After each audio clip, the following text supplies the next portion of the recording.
ज्योति सिंह इस दुनिया में नहीं रहा। ये जो आप देख रहे हैं पवन सिंह के तीसरा पत्नी ज्योति सिंह हम लोगों के बीच अब नहीं रहा।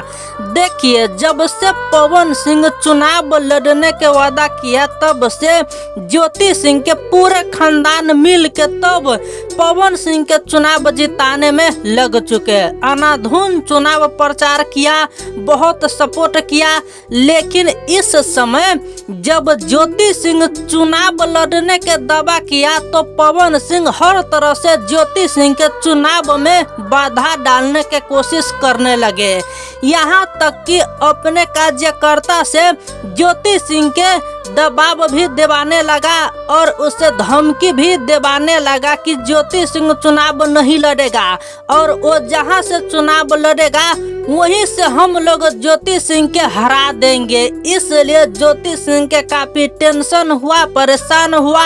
यहाँ तक कि सोशल मीडिया के सामने आकर ज्योति सिंह ये भी बता दिया कि पवन सिंह के वजह से मेरा जिंदगी नर्क हो चुके है। आखिर में मेरा गलती क्या है?